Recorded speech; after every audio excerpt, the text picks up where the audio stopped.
إن الحمد لله نحمده ونستعينه ونستغفره ونعوذ بالله من شرور أنفسنا وسيئات أعمالنا. من يهده الله فلا مضل له ومن يضلل فلا هادي له، وأشهد أن لا إله إلا الله وحده لا شريك له، وأشهد أن محمدًا عبده ورسوله صلى الله عليه وسلم. أما بعد، فهذا تفسير سورة العاديات، تفسير de la sourate العاديات. قال ربنا تبارك وتعالى: بسم الله الرحمن الرحيم والعاديات ضبحا فالموريات قدحا فالمغيرات صبحا فأثرن به نقعا فوسطن به جمعا إن الإنسان لربه لكنود وإنه على ذلك لشهيد وإنه لحب الخير لشديد أفلا يعلم إذا بعثر ما في القبور وحصل ما في الصدور إن ربهم بهم يومئذ لخبير.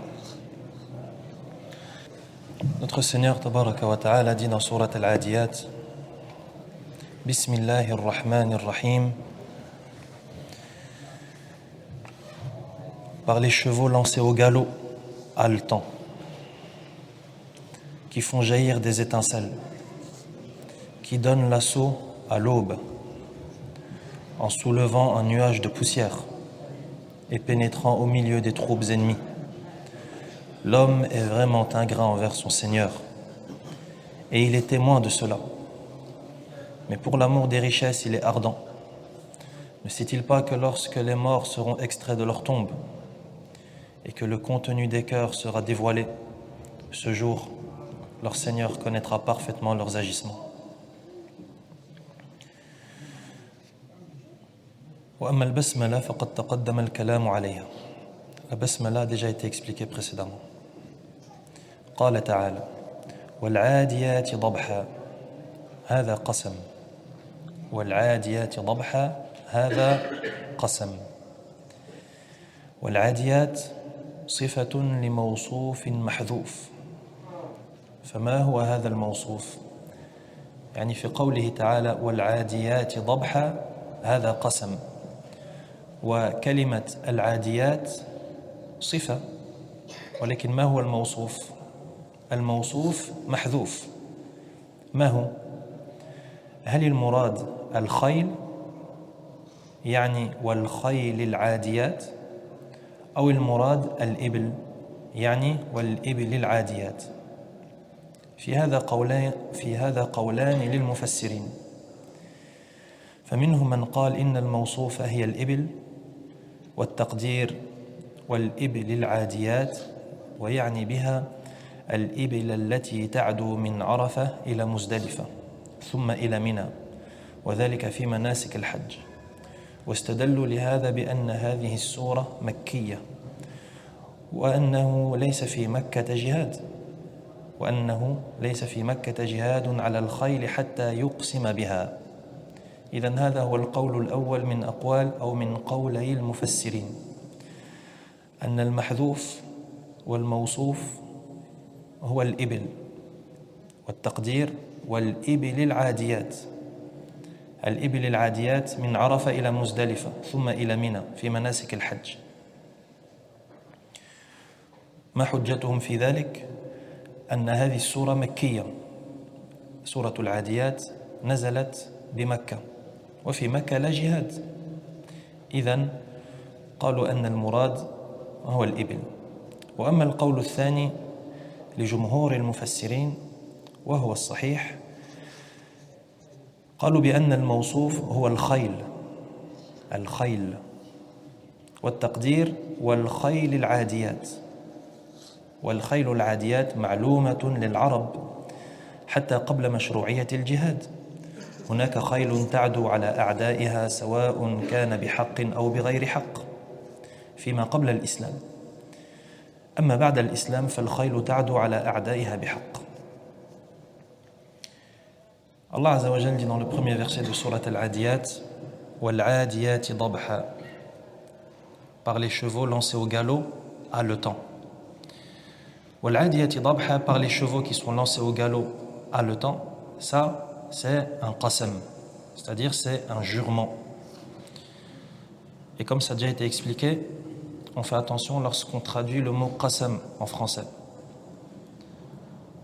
car on entend généralement ce mot qasam qui est traduit par juron, et ça c'est une erreur, parce que juron en français ça ne veut pas dire le fait de jurer, c'est-à-dire le fait de dire, de jurer par Allah, etc.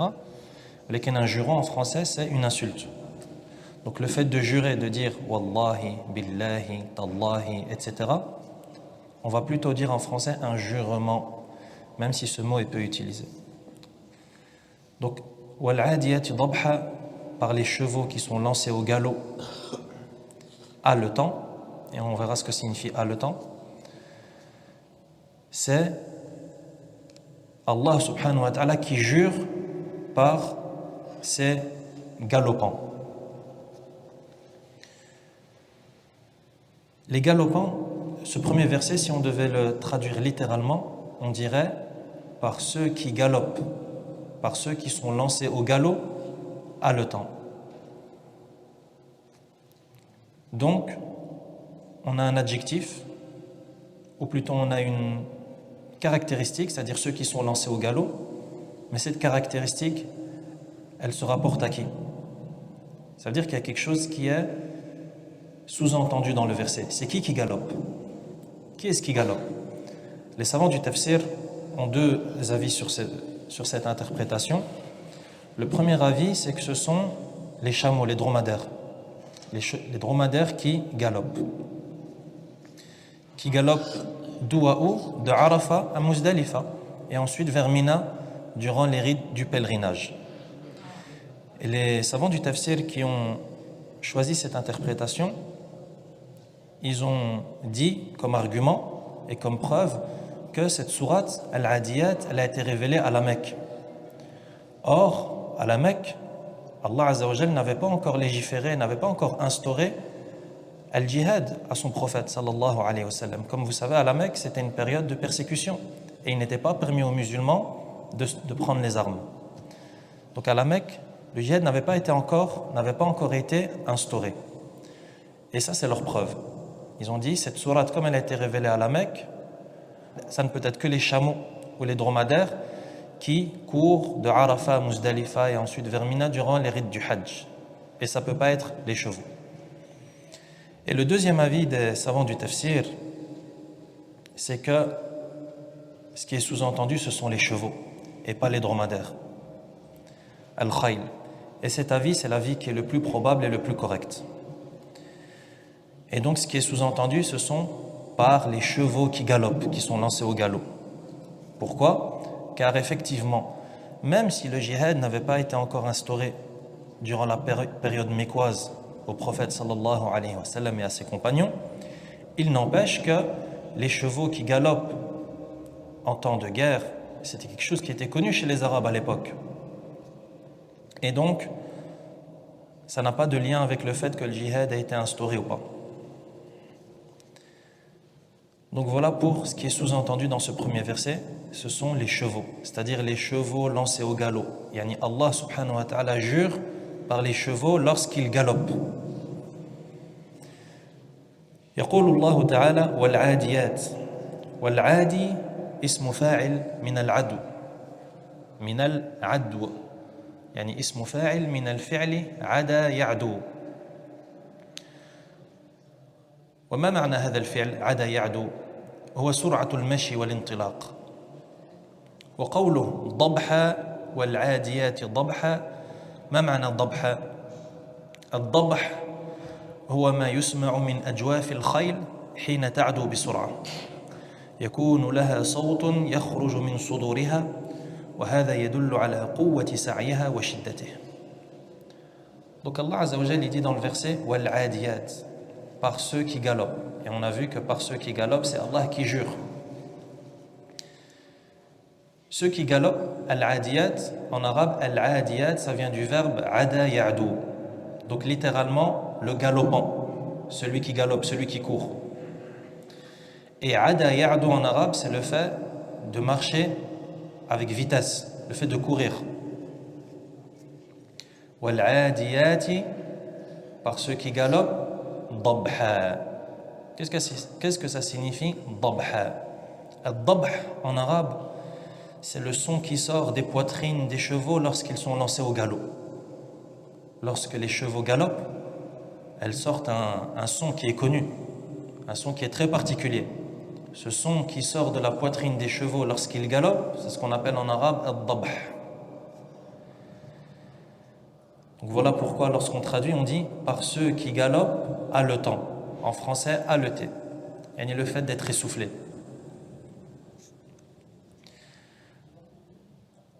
ثم يقول تعالى فالموريات قدحا الموريات من الفعل أورى أو ورية بمعنى قدح ويعني بذلك قدح النار حينما يضرب الأحجار بعضها ببعض أو حينما يضرب الأحجار بعضها بعضا كما هو مشهور عندنا في حجر المرء فإنك إذا ضربت بعضه ببعض انقدح هذه الخيل لقوة سعيها وشدته وضربها الأرض إذا ضربت الحجر ضرب الحجر الحجر الثاني ثم يقدح نارا وذلك لقوتها وقوة سعيها وضربها الأرض. Ensuite le Très-Haut dit فالموريات قدحا.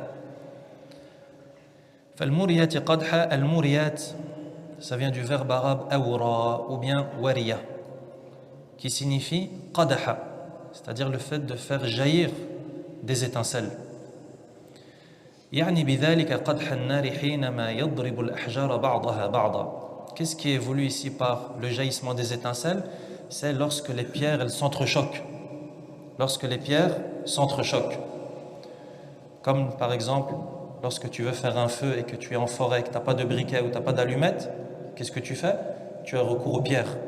Parce que les pierres, il y a même certains types de pierres qui sont connus pour ça, qui, lorsque tu les entrechoques entre elles, et lorsque tu les tapes les unes sur les autres, ça fait jaillir des étincelles.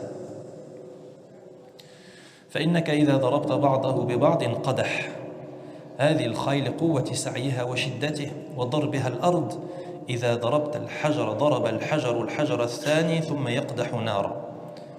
Pourquoi? Parce que lorsque ces chevaux sont lancés au galop et qui frappent la terre avec leurs sabots, qu'est-ce qui se passe? Les pierres s'entrechoquent. Et qu'est-ce qui se passe? Ça fait jaillir des étincelles.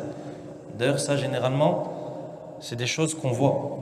Si on a déjà vu des chevaux marcher sur du bitume ou autre, qu'est-ce qui se passe lorsque les chevaux courent ou bien lorsqu'ils frappent de leurs sabots le bitume? Qu'est-ce qui se passe? Il y a des étincelles qui jaillissent. وذلك لقوتها, en raison de leur force à ces chevaux. وقوة سعيها, et leur force de galop. وضربها الأرض, et le fait qu'ils frappent la terre de leurs sabots. Donc Allah il jure par cela.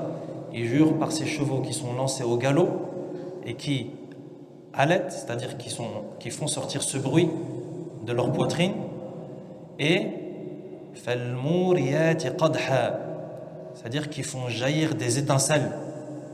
Donc imagine la scène, les chevaux qui sont lancés au galop et qui font sortir ce bruit, et de la terre jaillit des étincelles lorsqu'ils frappent la terre de leurs sabots. فالمغيرات صبحا ثم يقول تعالى فالمغيرات صبحا أي التي تغير على عدوها في الصباح وهذا أحسن ما يكون في الإغارة وهذا من أحسن ما يكون في الإغارة على العدو أن يكون في الصباح لأنه في غفلة ونوم وحتى لو استيقظ من الغارة فسوف يكون على كسل وعلى إعياء فاختار الله عز وجل للقسم بهذه الخيول أحسن وقت للإغارة وهو الصباح وكان النبي صلى الله عليه وسلم لا يغير على قوم في الليل بل ينتظر فإذا أصبح إن سمع أذانا كف وإلا أغار كما أخرج ذلك البخاري ومسلم. فالمغيرات صبحا, donc littéralement ceux qui donnent l'assaut à l'aube, on parle toujours des chevaux. C'est-à-dire qu'Allah subhanahu wa ta'ala, après avoir caractérisé ces chevaux qui sont lancés au galop et qui font sortir ce bruit qui les caractérise, font sortir ce bruit de leur poitrine, et فالموريات قدحا, qui font jaillir des étincelles du sol lorsque ces chevaux galopent, qu'est-ce qu'il dit le Très-Haut? Il dit فالمغيرات صبحا, ceux qui donnent l'assaut à l'aube, toujours en parlant des chevaux. يعني التي تغير على عدوها في الصباح, c'est-à-dire ces chevaux qui donnent l'assaut sur les troupes ennemies au matin. Pourquoi au matin? Car les offensives qui sont lancées au matin en temps de guerre, le matin c'est le meilleur moment pour une armée pour lancer une offensive. Pourquoi? Car les troupes ennemies à ce moment sont fi ghafla, c'est-à-dire sont dans l'insouciance, wa naum, et sont en train de dormir. Et même s'ils se réveillent, ils seront fatigués, pris par la paresse, etc. Voilà pourquoi Allah Azza wa Jal a choisi ce moment de la journée pour jurer. Allah Azza wa Jal est toujours en train de jurer dans ce verset. فَالْمُغِيرَاتِ صُبْحًا, c'est-à-dire qu'il jure par ses chevaux qui attaquent au matin. Donc Allah il a choisi ce moment le matin parce que le matin c'est le meilleur moment en temps de guerre pour une armée pour lancer une offensive. Voilà pourquoi le prophète sallallahu alayhi wa sallam, comme cela est rapporté par le Bukhari et Muslim, il ne lançait jamais une offensive la nuit. Walakin il attendait jusqu'au matin. Lorsqu'il arrivait, il attendait jusqu'au matin. S'il entendait l'adhan, il ne lançait pas l'offensive. S'il n'entend pas l'adhan, il lance l'offensive. Sallallahu alayhi wa sallam. فَأَثَرْنَ بِهِ نَقْعًا. Allah Azza wa Jal dit فَأَثَرْنَ بِهِ نَقْعًا, أي أثرن بهذا العدو وهذه الإغارة نقعا. والنقع هو الغبار الذي يثور من شدة السعي. فإن الخيل إذا سعت واشتد عدوها في الأرض وصار لها غبار من الكر والفر. Ensuite le Très-Haut dit فَأَثَرْنَ بِهِ نَقْعًا, littéralement en soulevant un nuage de poussière. Donc Allah est toujours en train de nous décrire ces chevaux qui galopent et qui donnent l'assaut. Il dit فَأَثَرْنَ بِهِ نَقْعًا, c'est-à-dire que ces chevaux lorsqu'ils sont lancés au galop et qu'ils donnent l'assaut, qu'est-ce qu'ils font? Ils soulèvent un nuage de poussière. Ils soulèvent un nuage de poussière. Naqa'. An-naqa' en arabe, c'est al-ghubar alladhi yathuru min shiddati as-sa'i. En arabe, an-naqa' c'est cette poussière qui se soulève en raison du galop des chevaux. Yani sous l'effet des pas ou du fait que les sabots frappent le sol. Yani c'est le nuage de poussière. فإن الخيل إذا سعت اشتد عدوها في الأرض. Car effectivement les chevaux lorsqu'ils se mettent au galop, leurs pattes et leurs sabots frappent ce sol et ils commencent à prendre de la vitesse. وصار لها غبار. Et c'est pour ça que tu vois lorsque les chevaux courent, lorsqu'ils courent sur un chemin fait de poussière, de terre, qu'est-ce que tu vois derrière? Un nuage de poussière. C'est ça qui est voulu ici dans le verset. صار لها غبار من الكر والفر. الكر والفر هو الهجوم والتراجع في القتال. Ici, il parle du kar et du far. Le kar et le far, c'est une tactique qui est employée depuis très longtemps dans l'histoire de l'humanité, qui était connue même chez les Arabes de l'époque. Al-kar ou al-far, c'est le fait de lancer une offensive et de revenir. Et même aujourd'hui, dans les stratégies de guerre, il te parle de cette stratégie. Il te dit la tactique du hit and run en anglais. Hit and run, c'est-à-dire lancer l'offensive et revenir. C'est un peu ce qu'ils appellent aujourd'hui un raid. Et donc ça, c'était une tactique qui était connue du temps des Arabes. Et il dit que les chevaux, lorsqu'il mettait en pratique cette tactique militaire, cette stratégie, c'est-à-dire lancer une offensive et revenir, c'est-à-dire ne pas s'attarder, ça faisait monter ce nuage de poussière. ثم قال تعالى فوسطن به جمعا أي توسطن بهذا الغبار جمعا أي جموعا من الأعداء أي أنها ليس لها غاية ولا تنتهي غايتها إلا وسط الأعداء وهذه غاية ما يكون من منافع الخيل مع أن الخيل كلها خير كما قال النبي صلى الله عليه وسلم الخيل معقود في نواصيها الخير إلى يوم القيامة أخرجه البخاري ومسلم الخيل كله أو كلها خير الخيل كلها خير لماذا؟ لأن النبي صلى الله عليه وسلم قال في الحديث الخيل معقود في نواصيها الخير إلى يوم القيامة فهذا الحيوان العجيب كله خير كما قال النبي صلى الله عليه وسلم الخيل معقود في نواصيها والنواصي مقدمة الرأس معقود يعني مربوط معقود في نواصيها الخير إلى يوم القيامة فأقسم الله تعالى بهذه العاديات بهذه الخيل التي بلغت الغاية وهو الإغارة على العدو وتوسط العدو من غير خوف ولا تعب ولا ملل. Ensuite le Très-Haut dit, toujours en décrivant ces chevaux qui sont lancés au galop, il dit فَوَسَطْنَ بِهِ جَمْعًا, c'est-à-dire qui pénètrent au milieu des troupes ennemies. Ces chevaux, ils pénètrent au milieu des troupes ennemies. أي أنها ليس لها غاية ولا تنتهي غايتها إلا وسط الأعداء. Ça c'est une des belles caractéristiques aussi de ces chevaux. C'est pour ça que les chevaux étaient utilisés en temps de guerre et étaient très appréciés pour la guerre. Pourquoi? Car le cheval c'est un animal qui n'a pas peur en temps de guerre. Et ce cheval, il ne s'arrête pas tant qu'il est au milieu des troupes ennemies. Il ne s'arrête pas tant qu'il est... S'il n'est pas arrivé au milieu des troupes ennemies, il ne s'arrête pas.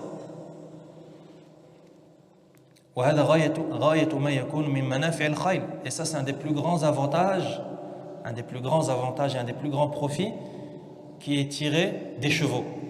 C'est que c'est un animal qui est courageux et qui rentre dans les troupes ennemies. C'est pour ça qu'avant qu'apparaissent les nouvelles technologies avec les nouveaux moyens de transport et les voitures et les chars, etc. en temps de guerre, les gens avaient recours aux chevaux.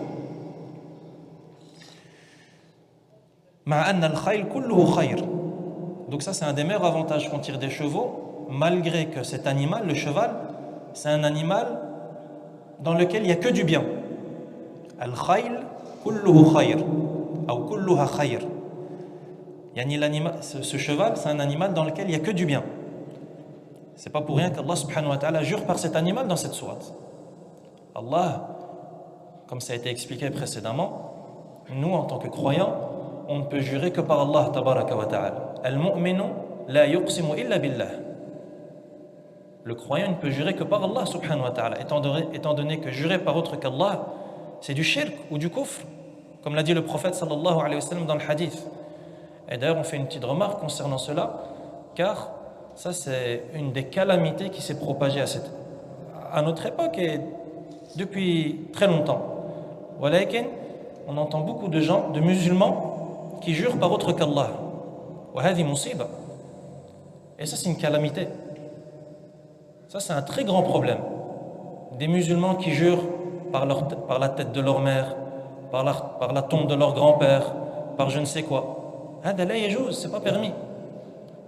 Le musulman, il ne peut jurer que par Allah tabaraka wa ta'ala.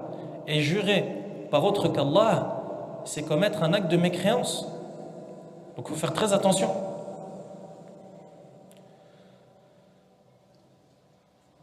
Comme disait Ibn Mas'ud radiyallahu anhu, il disait la an ahlifa billahi kadhiban ahabbu ilayya min an ahlifa bi ghayrihi sadiqa. Regardez, Ibn Mas'ud radiyallahu anhu qui disait je préfère jurer par Allah et mentir, c'est-à-dire je mens, mais je jure par Allah, que de jurer par autre qu'Allah en disant la vérité. Al-amr khatir jiddan. L'affaire, elle est très importante et c'est très dangereux. Et il faut qu'on se fasse le rappel et qu'on se rappelle cette chose. Regarde ce que dit Ibn Mas'ud radiyallahu anhu.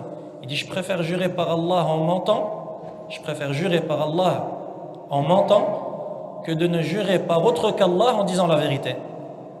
Pourquoi? Jurer par Allah en mentant, c'est quelque chose de grave aussi. Comme vous savez, lorsqu'on ment et qu'on jure, il y a des choses à faire après. Pourquoi est-ce qu'Ibn Mas'ud radiyallahu anhu il dit ça?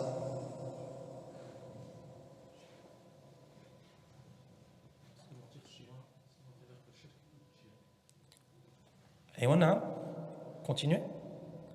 Parce que mentir sur jurer par autre qu'Allah, c'est du shirk ou du kufr. Naam. Et mentir sur Allah, jurer sur Allah en mentant, c'est un grand péché. Walakin ça n'atteint pas le degré du kufr et du shirk. Fal-amr khatir jiddan. Il faut qu'on se fasse le rappel, il faut qu'on se rappelle cette chose, car c'est quelque chose qui est très courant sur la langue de beaucoup de jeunes malheureusement. Donc Allah subhanahu wa ta'ala, il jure par les chevaux. Et Allah azza wa jal, lui, il jure par ce qu'il veut. Il jure par sa personne, tabaraka wa ta'ala, il jure par ses créatures, azza wa jal. Walakin nous, en tant que croyants, on ne peut jurer que par Allah, tabaraka wa ta'ala. Donc c'est pas parce qu'on voit que dans le Coran, Allah jure par des créatures que nous aussi on peut jurer par ces créatures. Et dire, moi je vais aussi jurer par les chevaux parce qu'Allah a juré par les chevaux dans le Coran. Là, Allah il jure par ce qu'il veut parmi sa créature. Walakin toi, en tant que croyant, tu ne peux jurer que par Allah. Man kana halifan falyahlif billah.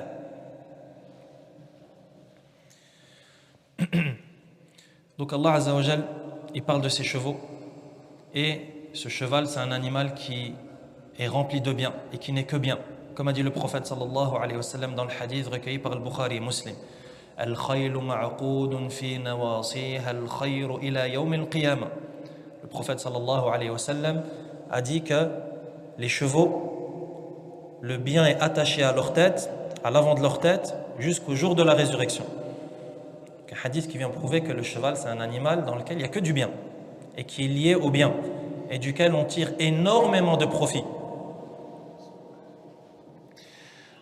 أقسم الله تعالى بهذه العاديات بهذه الخيل التي بلغت الغاية وهو الإغارة على العدو وتوسط العدو من غير خوف ولا تعب ولا ملل.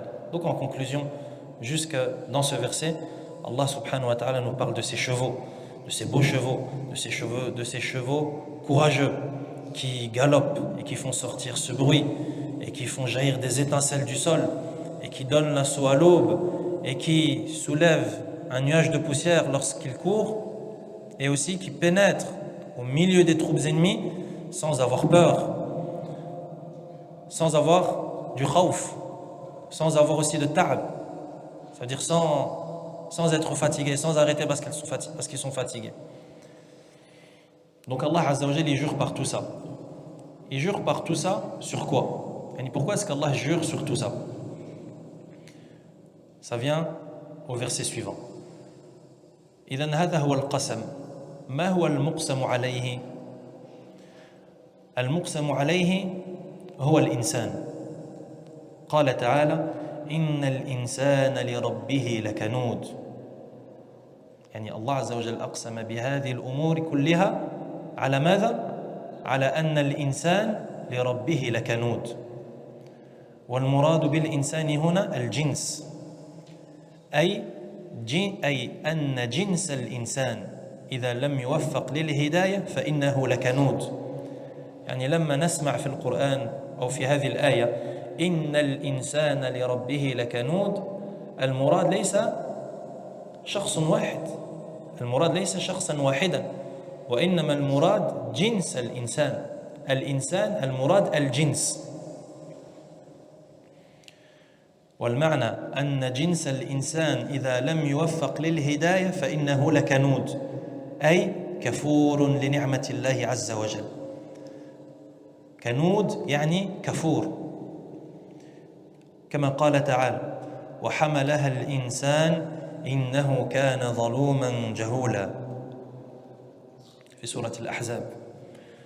وقيل المراد بالإنسان هو الكافر، فعلى هذا يكون عاما أريد به الخاص، والأظهر والأصح أن المراد به العموم، أي أن جنس الإنسان لولا هداية الله لكان كنودا لربه عز وجل. والكنود فرق بين الكنود والكنود. الكنود كما مر هو الكفور، يعني صفة، أما الكنود هذا مصدر. الكنور معناه الكفر. كنود كفور، كنود كفر.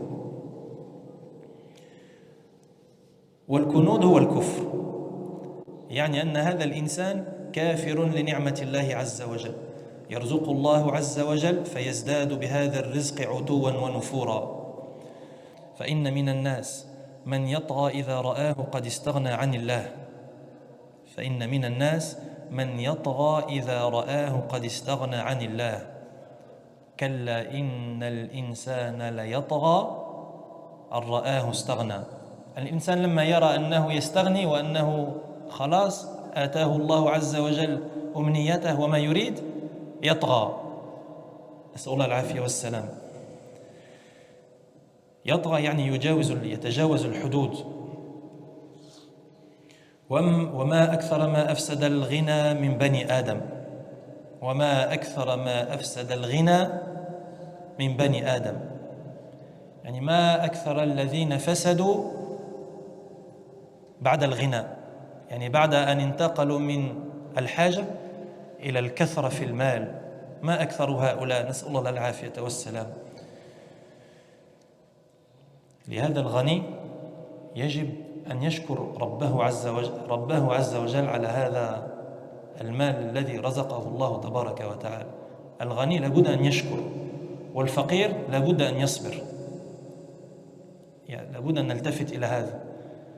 الفقير لابد أن يصبر، لأن هذا قدر الله عز وجل، والله عز وجل لا يظلم أحدا. فالفقير لابد أن يصبر، والغني لابد أن يشكر. لابد أن يشكر. وهذا خلاف كبير بين العلماء، تكلموا من الأفضل، الفقير الصابر أو الغني الشاكر؟ نزاع ما الأفضل، ولكن الفقير لابد من الصبر، والغني لابد من الشكر.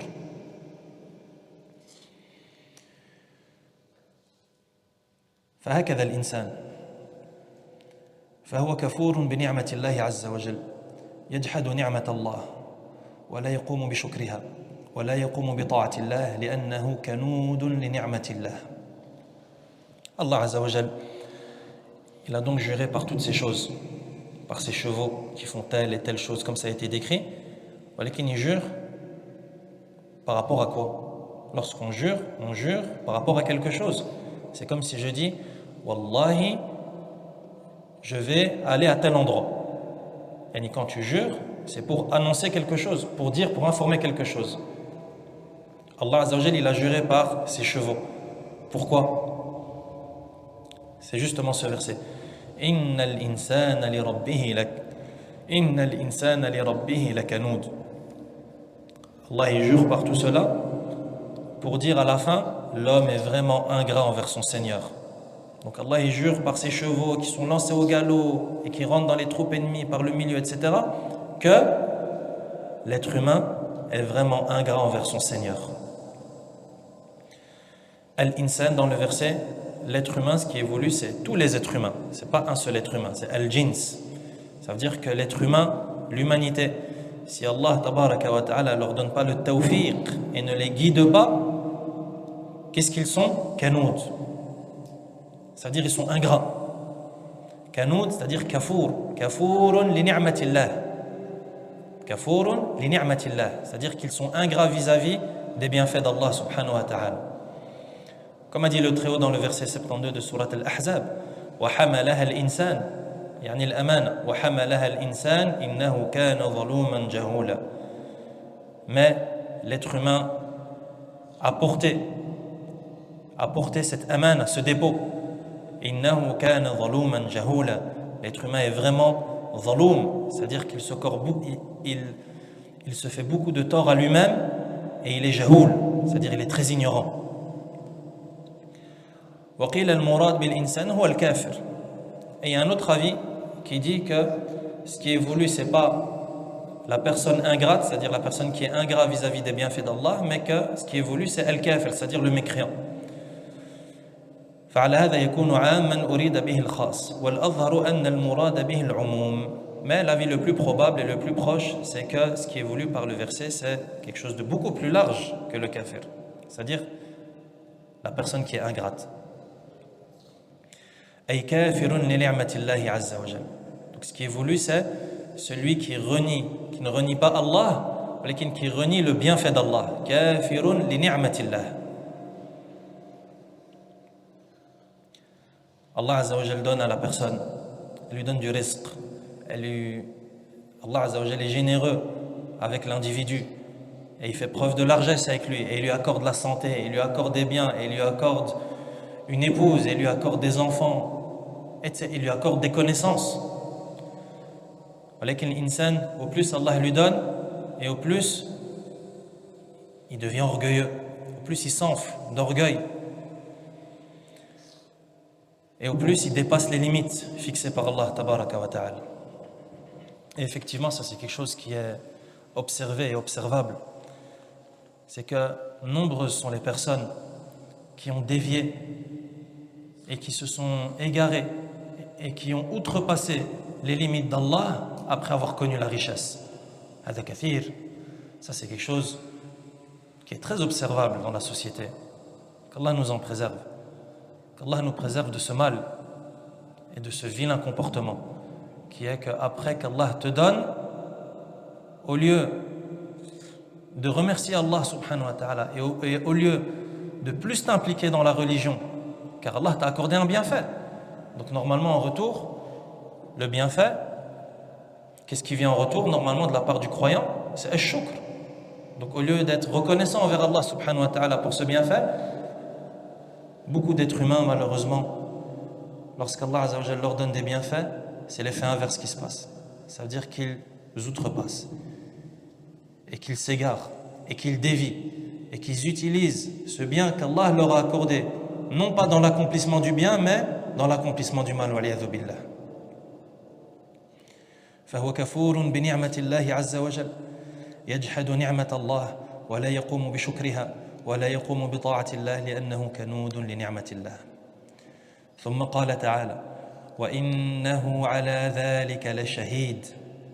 إنه الضمير قيل يعود على الله، أي أن الله تعالى يشهد على العبد بأنه كفور لنعمة الله.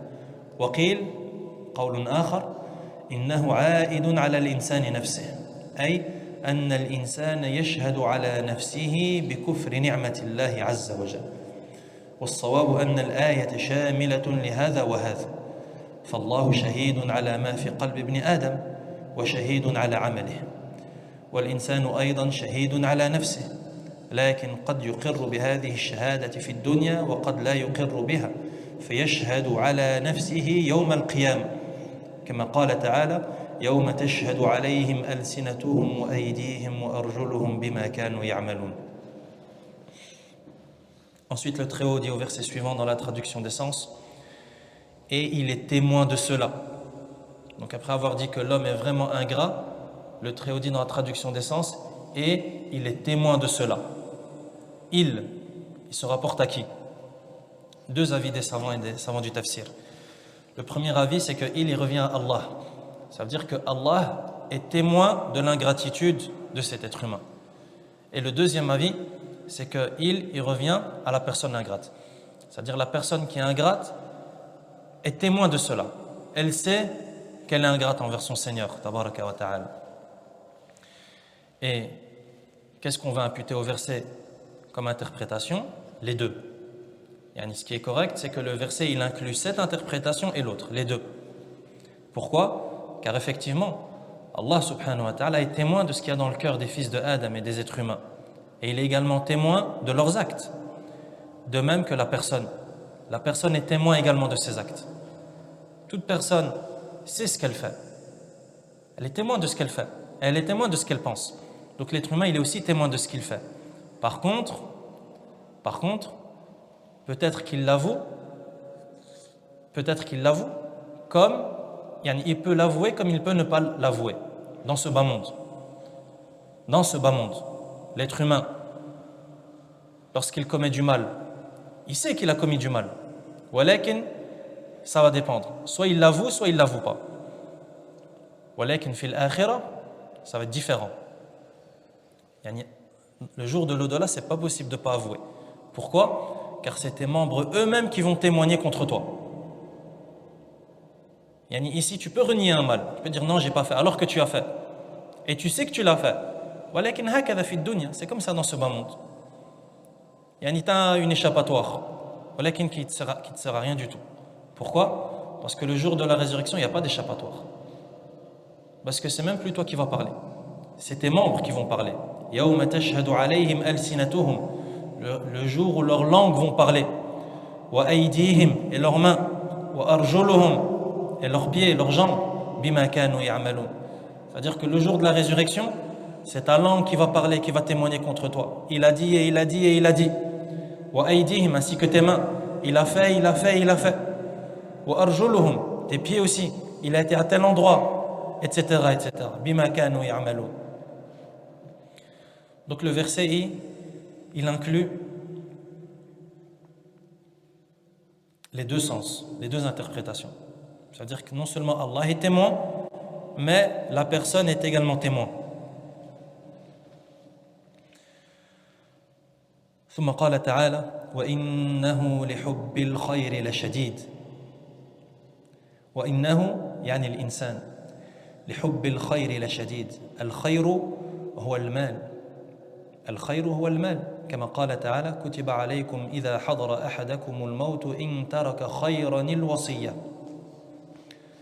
أي إن ترك مالا كثيرا فالخير هو المال والإنسان حبه للمال أمر ظاهر قال الله تعالى وتحبون المال حبا جما ولا تكاد تجد أحدا يسلم من الحب الشديد للمال أما الحب مطلق الحب فهذا ثابت لكل أحد ما من إنسان إلا ويحب المال ولكن الشدة يعني في حب المال ليست لكل أحد بعض الناس يحب المال الذي تقوم به الكفاية ويستغني به عن عباد الله وبعض الناس يريد أكثر وبعض الناس يريد أوسع وأوسع فالمهم أن كل إنسان فإنه محب للخير يعني للمال ولكن الشدة تختلف يختلف فيها الناس من شخص لآخر يعني حب المال هذا مشترك فيه بين كل الناس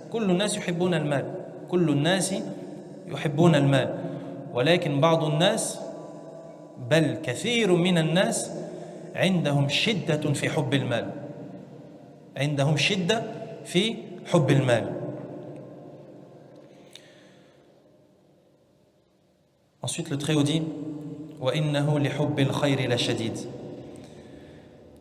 Donc après avoir dit que l'homme il est ingrat envers son Seigneur et qu'il est témoin de cela, il dit que pour l'amour des richesses, il est ardent, l'être humain. Et le fait d'aimer les biens, c'est quelque chose qui est présent chez tout être humain.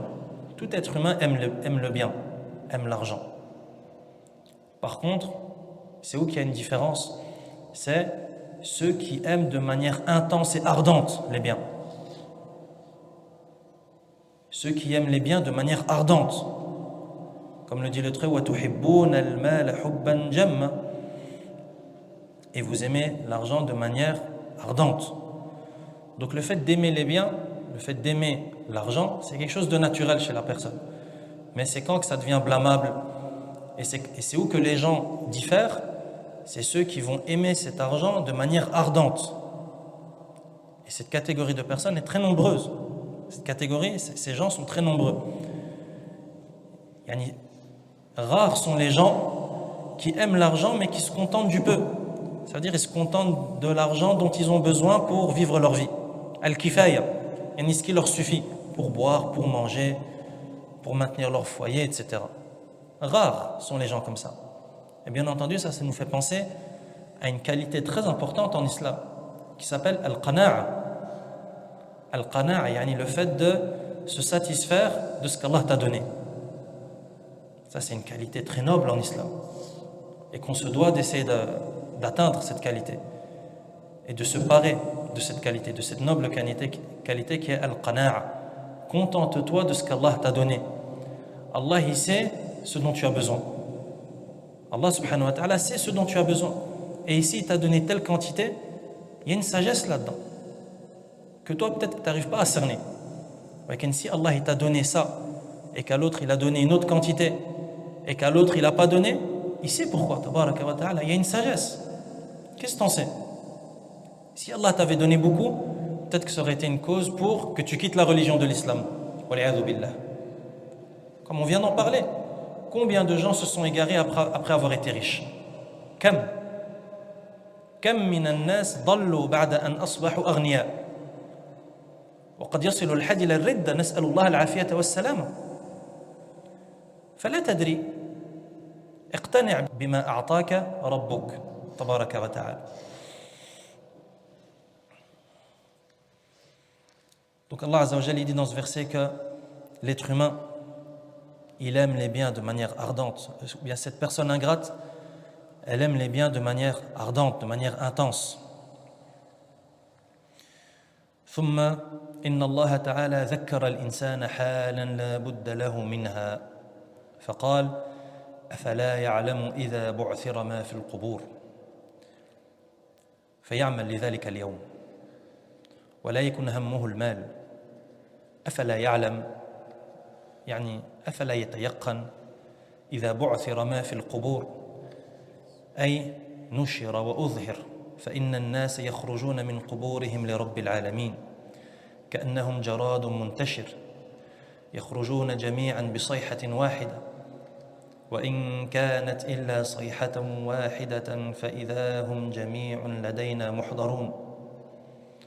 Ensuite au verset suivant, le Très-Haut nous rappelle une situation extrêmement importante et une situation inévitable qu'on va tous connaître et personne ne va échapper. Il dit أَفَلَا يَعْلَمُ إِذَا بُعْثِرَ مَا فِي الْقُبُورِ. Cet être humain, cette personne ingrate, il ne sait pas que lorsque les morts seront extraits de leur tombe, بُعْثِرَ مَا فِي الْقُبُورِ, lorsque les morts seront extraits de leur tombe, فَيَعْمَلْ لِذَلِكَ الْيَوْمِ. Allah Azza wa Jalla nous rappelle ce jour très important afin qu'on œuvre et qu'on agisse pour ce jour. وَلَا يَكُنْ هَمُّهُ الْمَالِ. Et que l'être humain, sa préoccupation, ça ne doit pas être l'argent. Sa préoccupation, ça doit être de se préparer pour ce jour, le jour où tu sortiras de ta tombe. أَفَلَا يَعْلَمْ, ne sait-il pas, يعني أَفَلَا يَتَيَقَّنْ, ne sait-il pas avec certitude, إِذَا بُعْثِرَ مَا فِي الْقُبُورِ يعني نشر وأظهر فإن الناس يخرجون من قبورهم لرب العالمين.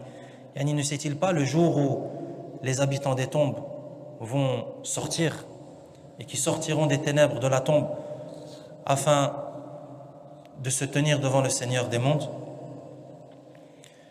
كأنهم جراد منتشر, ce jour où ils seront semblables à des sauterelles qui se dirigent toutes vers un endroit et qu'ils sortiront tous de leur tombe بصيحة واحدة, après un seul cri, comme Allah Azza wa Jalla nous dit dans le Coran, إن كانت إلا صيحة واحدة فإذا هم جميع لدينا محضرون.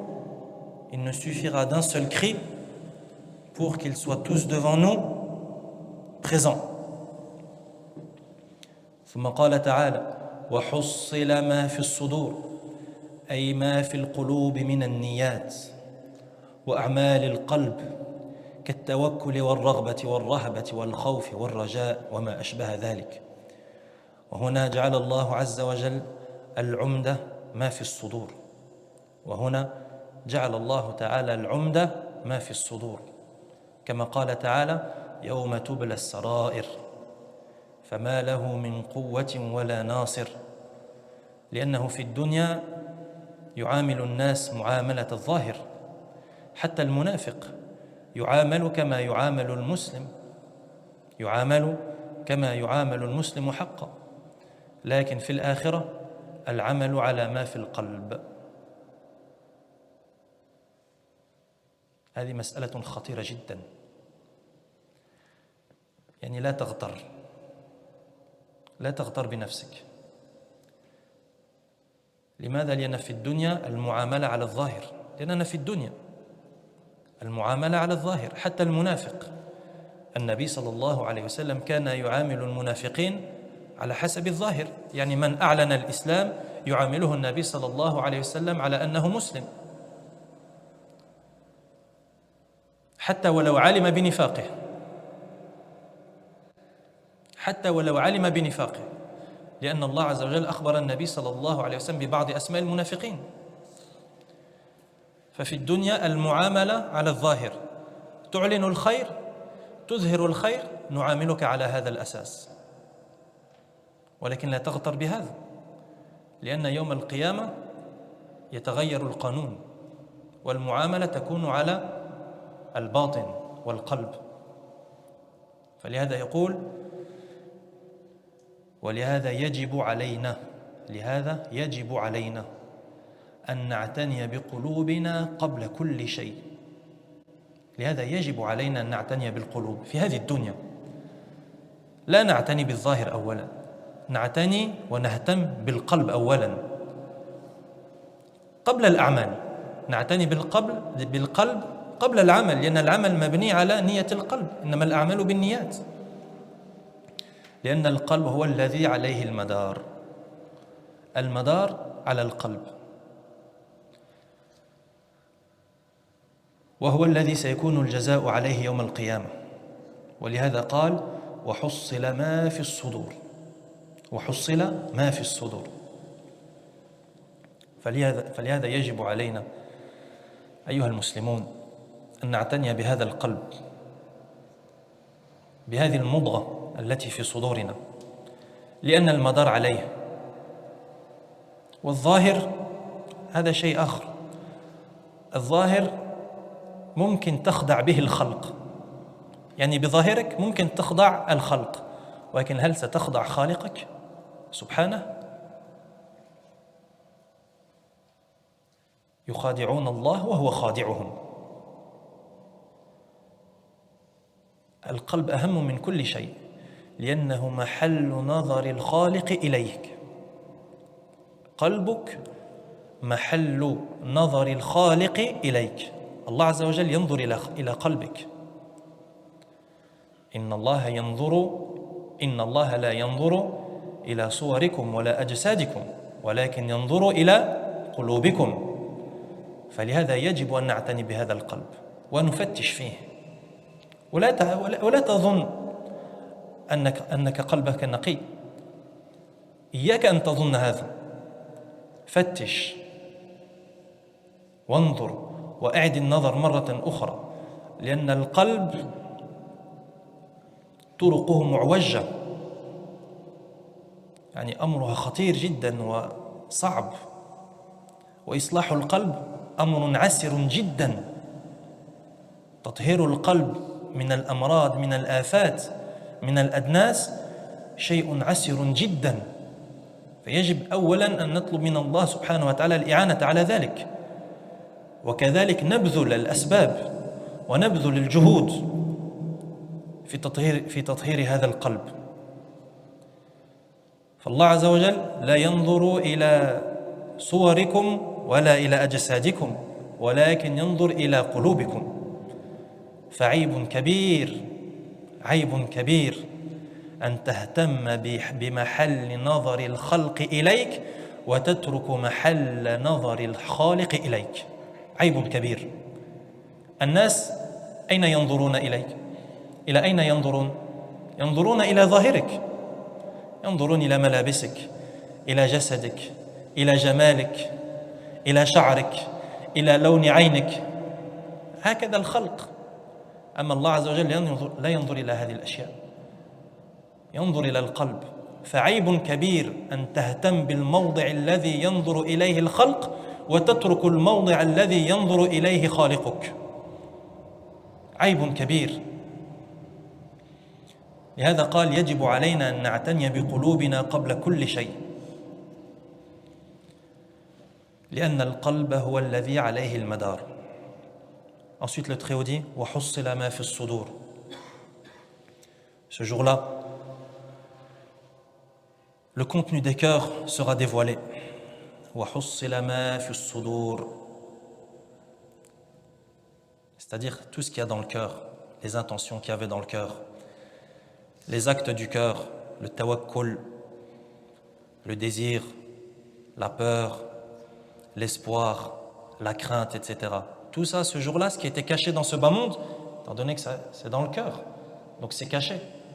Le jour de la résurrection, le jour où les tombes vont faire sortir leurs habitants, les cœurs vont aussi dévoiler ce qu'il y avait à l'intérieur, vont aussi faire sortir ce qu'il y avait à l'intérieur de ces cœurs.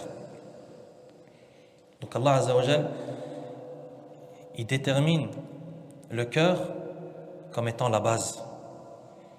Comme il dit dans Sourate Tariq, versets 9 et 10, Yawma tubla as-sara'ir, le jour où les secrets seront dévoilés. Les secrets qu'on a dans nos cœurs et que personne ne connaît. Les secrets en rapport avec les actes du cœur, avec les intentions. Quand tu pries, est-ce que tu pries pour Allah? Lorsque tu faisais le bien, est-ce que tu le faisais pour Allah subhanahu wa ta'ala, ou bien est-ce que c'est pour que telle personne dise ah ouais lui il fait, ah ouais lui il sait. Lorsque tu étudiais, est-ce que tu étudiais pour Allah subhanahu wa ta'ala, ou bien pour que les gens disent ah masha'Allah qari, masha'Allah faqih, masha'Allah tilawatu jamila, pour que les gens disent masha'Allah il connaît, il sait, il a du ilm, masha'Allah sa récitation elle est belle, masha'Allah cette personne elle a donné autant d'euros. Quand tu donnais une aumône, une sadaqa, est-ce que tu le faisais pour Allah subhanahu wa ta'ala, pour te préserver du feu, ou bien pour que les gens disent ah fulan masha'Allah il est généreux, Allahumma barik, joud wa sakha.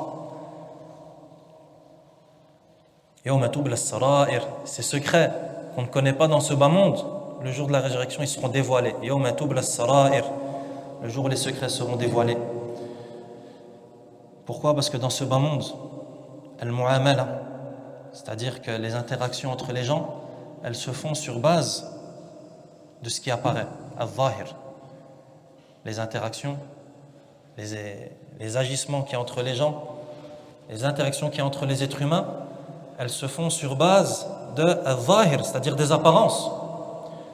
Celui qui dit qu'il est musulman et qui fait la shahadatan, Allah c'est un musulman, et on le traite comme un musulman et ça devient notre frère. Walakin ce qu'il y a dans son cœur, c'est entre lui et son Seigneur, tabaraka wa ta'ala, et on ne sait pas. C'est comme ça dans ce bas monde. Tu montres le bien, on te considérera comme quelqu'un de bien. Tu montres le mal, on te considérera comme quelqu'un de mal. Ça, c'est dans ce bas monde. Walakin dans l'au-delà, les règles, elles vont changer. Dans l'au-delà, il n'y a plus moyen de mentir. Dans l'au-delà, il n'y a plus moyen de cacher quelque chose et de montrer autre chose. Pourquoi? Comme a dit Allah tabaraka wa ta'ala, wa hussila ma fi as-sudur. Ce qu'il y a dans les poitrines, ça va être dévoilé. Et les secrets des cœurs, ils vont être dévoilés. Yani tout ce qui était caché dans ce bas monde, ça va devenir apparent.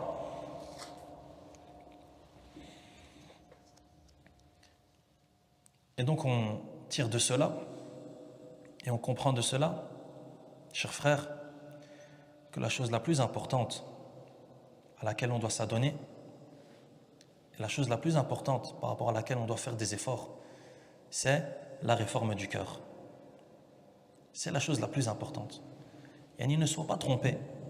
Ne sois pas trompé parce que les gens sont impressionnés par ton apparence, ou bien par ta piété apparente, ou par ton bon comportement apparent. Ne sois pas trompé par cela.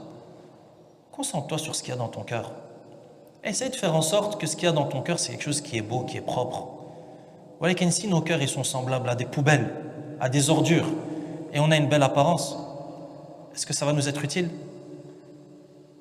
Est-ce que toi, lorsque tu caches une poubelle dans ton cœur, et lorsque tu caches des maladies graves dans ton cœur, mais que tu soignes ton apparence, ça va te servir à quelque chose? C'est comme celui qui a une poubelle chez lui à la maison, il a des ordures qui s'entassent, et au lieu de les sortir et de nettoyer, il vient et il met des tissus au-dessus, et il recouvre tout cela. Yani, j'oublie. T'oublies? Tu vas provoquer des maladies dans ta maison. كذلك القلب. Le fait d'avoir un cœur qui est mauvais, mais une belle apparence, ça ne sert à rien. Au contraire, c'est une caractéristique des hypocrites. C'est comme ça que les hypocrites agissent.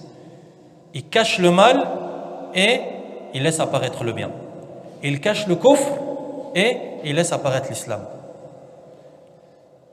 Le croyant ne doit pas agir de la sorte. Le croyant doit nettoyer à l'intérieur. Et d'ailleurs, une des caractéristiques des croyants, une des caractéristiques du croyant qui est sincère, c'est que son apparence, elle est équivalente à son intérieur. Son apparence, elle est comme, ce qu'il dit, c'est ce qu'il y a dans son cœur. Il ne te dit pas quelque chose qu'il n'y a pas dans son cœur. هذا هو الصدق. هذا هو الصدق. La véracité, c'est que ce qui sort dans ta langue, c'est ce qu'il y a dans ton cœur. من الصادق منا؟ يعني من ينطبق عليه أو من تنطبق عليه هذه الصفة الصدق صفة كريمة صفة عالية جدا أن يكون هناك تطابق بين ما تقول وبين ما تقول وتفعل وما في قلبك صعب يحتاج إلى جهد فنسأل الله أن يرزقنا الصدق وأن يجعلنا من الصادقين. La véracité, le fait qu'il n'y ait pas un écart entre ce que tu dis et ce que tu fais, le fait qu'il n'y ait pas un écart entre ce que tu dis de ta langue ou bien ce qu'il y a dans ton cœur. C'est pour ça qu'ils te disent, le croyant qui est sincère, c'est celui dont la vie privée, elle est semblable à la vie publique.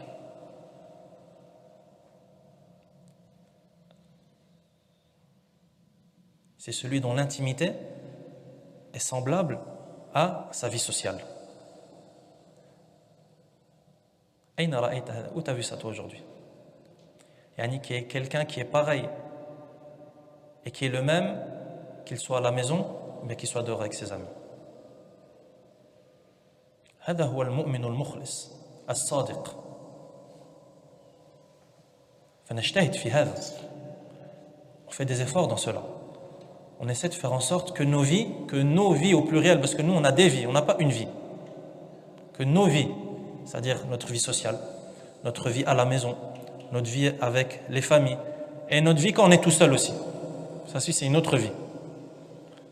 On a une vie quand on est avec nos amis, une vie sociale, puis quand on rentre à la maison avec nos familles, on devient quelqu'un d'autre, on a une autre vie. Et puis quand on se retrouve tout seul, khalas, là c'est... Le croyant, toutes ses vies, elles doivent être les mêmes. Pourquoi tu changes? Pourquoi lorsque tu es avec tes amis, tu es quelqu'un, et lorsque tu rentres à la maison, tu es quelqu'un d'autre, et lorsque tu te retrouves tout seul, tu deviens un shaitan? L'imad, on ne doit pas être comme ça. Le croyant, il doit être le même à tous les niveaux. Pourquoi? Parce que tu sois avec tes amis, que tu sois à la maison avec tes proches, ou que tu sois tout seul, ça ne change rien. Pourquoi? Parce qu'Allah, c'est le même qui te voit. Celui qui te voit quand tu es avec tes amis, c'est celui qui te voit quand tu es avec tes proches, et c'est celui qui te voit quand tu es tout seul. Fala farq, il n'y a pas de différence. Que tu sois en public, en privé, que tu sois avec des gens de tel ou de tel rang, la farq. Mon Seigneur, il me voit. Mon Seigneur, c'est le même. Mon Seigneur, il n'a pas changé quand je suis passé d'une situation à l'autre. فهذا من أهم ما نجتهد فيه يا إخوة. Ça, c'est une des choses les plus importantes dans laquelle on doit fournir des efforts.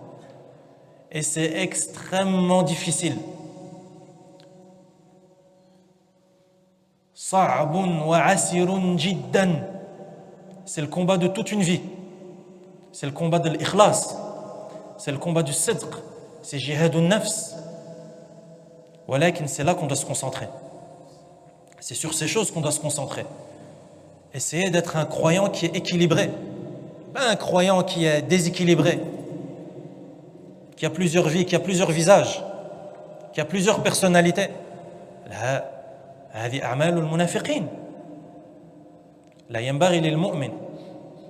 فنسأل الله سبحانه وتعالى أن يمن علينا بكرمه ورحمته وفضله، أن يمن علينا بالإخلاص والصدق.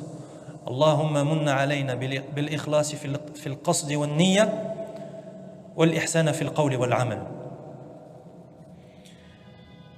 ومناسبة الآيتين ما هي الآيتين؟ أفلا يعلم إذا بعثر ما في القبور وحصل ما في الصدور. هاتان الآيتان بينهما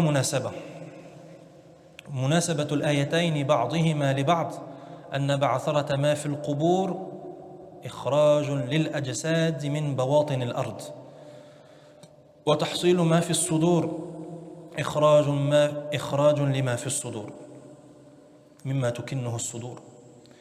فالبعثرة بعثرة ما في القبور عما تكنه الأرض، وهنا عما يكنه الصدر، والتناسب بينهما ظاهر.